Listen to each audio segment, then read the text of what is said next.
So ayun, mega love shoutout po sa inyong lahat. Luzon, Visayas at Mindanao, kung saan man po kayo ngayon, especially po sa Mega Manila, sa Luzon, and lalong-lalo na sa mga nagmamahal po kay Yorme Isko Moreno at sa mga Iskonians dyan.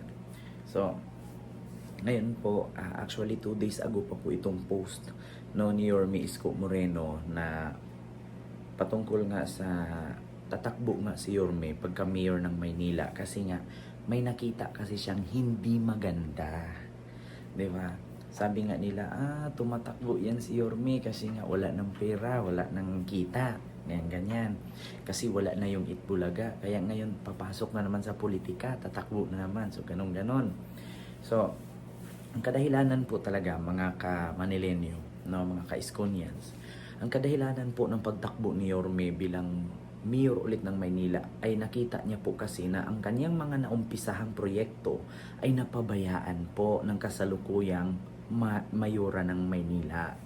So sabi nga dito ni Yorme, kung mamili man ako kakampi sa politika o kapakanan ng taong bayan, doon ako lagi sa taong bayan. Kahit anumang masakit na salita ang ibato sa akin at ipako ako sa krus, tudits pa din ako kung ano ang mas makakabuti sa tao. Sabi nga ni Yorme dito, isa pa ang kanyang sinasabi, ang utang na loob ko ay sa taong bayan. Never akong magdadalawang isip, never akong hindi lalaban sa mga politiko, kahit kalaban o kakampi kapag sinasagasaan ang interes ng tao.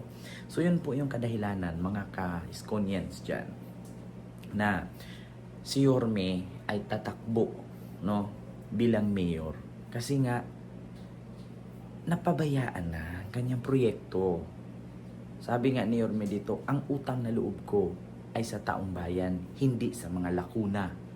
Aanhin mo pa man yung kasama mo, tinuring mong ate, tinuring mong tatay, tinuring mong kuya, kung ang desisyon at ang ambisyon mo, no, yung ambisyon mo sa bayan na iyong nasasakupan ay sinasagasaan. Klarong-klaro naman sa sinabi ni Yorme dyan, ang utang na loob ko ay sa taong bayan. No? So ibig sabihin, hindi sa lakuna. Never akong nagdadalawang isip, never akong hindi lalaban sa mga politiko, kahit kalaban o kakampi kapag sinasagasaan na interes ng tao. So, klarong-klaro po, yan po yung rason, mga kababayan, na talaga namang tumakbo at babalik si Yorme pagka mayor ng Maynila dahil sa nakita niya.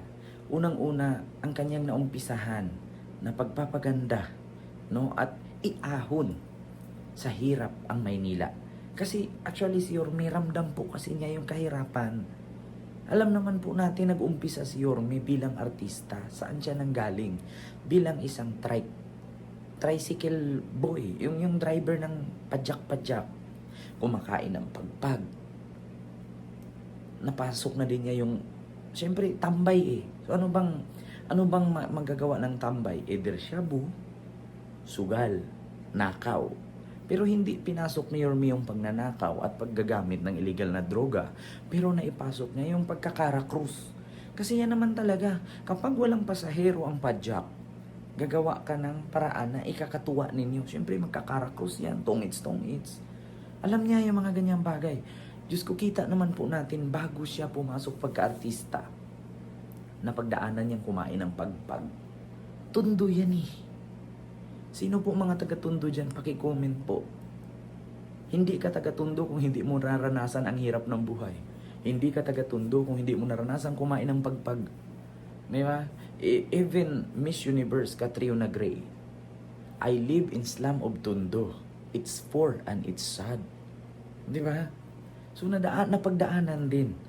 Kaya sino-sino lang ba ang magkakaintindihan? Mahirap at kapwa mahirap lang. Hindi naman po pwede na yung mga pinanganak na kutsara ginto makakaintindi dun sa may hirap. Kaya kung ako papipiliin, mas piliin ko si Yorme. Bakit? Aangal pa ba ako na yung magiging mayor ng aking tinitirahan or ng aking nasasakupang bayan?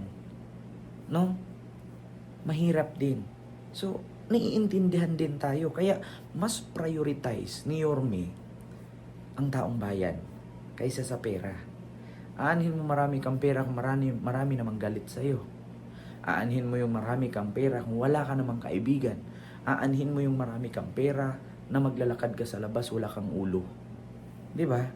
Oh, kung mamili man ako kakampi sa politika o kapakinabangan ng taong bayan, doon ako lagi sa taong bayan. So mas pinili niya yung taong bayan. Kahit anong masakit na salita ang ibato sa akin at ipako ako sa krus, tudits pa din ako kung ano ang mas makakabuti sa tao.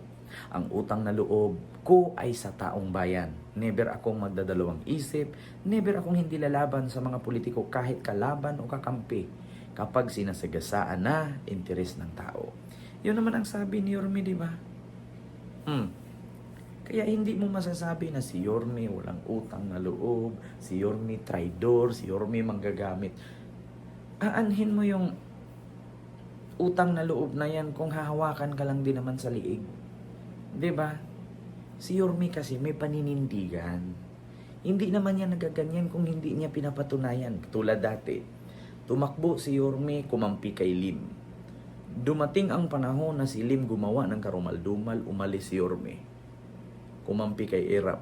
Pagdating ng araw, si Irap gumawa na naman ng hindi maganda na ikasira ng kanyang imahe, kinalaban ni Yorme. Tumakbo si Yorme pagka-mayor ng Maynila. 'Di ba? Alam mo na yung grupo mo may ginawang hindi maganda. Alam mo na yung grupo mo ay hindi nakakatuwa. Bakit mo pagpilitang isiksik mo yung sarili mo doon? 'Di ba? Tandaan ninyo, si Yorme may mga anak pa yan na susunod sa kaniyang yapak.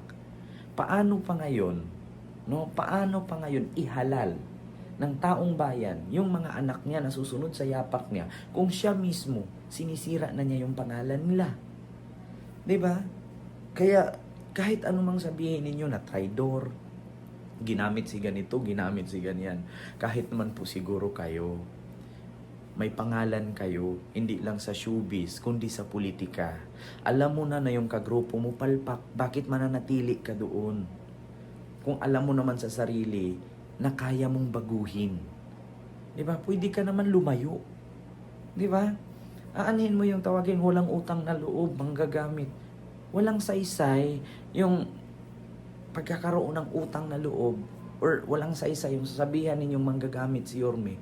Kung alam ni Yorme na mali na ang ginagawa ng kasamahan niya. 'Di ba? Simple lang. Bakit mananatili si Yorme sa isang grupo na kung saan, 'di ba? Katulad niyan, bakit ka sasali sa isang grupo na puro dragon, ikaw ay ahas? Hindi talaga po pwede na ang kagrupo mo dragon kung ikaw ay ahas. Hindi rin po pwede na ang kagrupo mo ahas, ikaw ay pusa. 'Di ba? Kasi mag-isa ka lang. Kung 5 ahas ang kasama mo, mag-isa ka lang pusa, mamamatay ka. Sa madaling salita, maiipit ka. Maghanap ka ngayon ng paraan kung saan at kailan at paano ka magkaroon ng kagrupo mong kapwa mo pusa. Mahirap kasi yung kagrupo mo ahas, tapos ikaw pusa. Mamamatay ka. 'Di ba? Sana naintindihan niyo ako. Kaya yun ang sabi ni Yorme, ang utang na loob ko ay sa taong bayan, hindi sa lakuna. 'Di ba? Never akong magdadalawang isip, never akong hindi lalaban sa politiko. Kalaban man yan o kakampi, kapag sinasagasaan na ang interes ng tao. So klaro naman po mga kababayan, 'di ba? So yun lamang po yung aking vlog ngayon, Mga ka-Iskonians, 2 joints. God first. Thank you.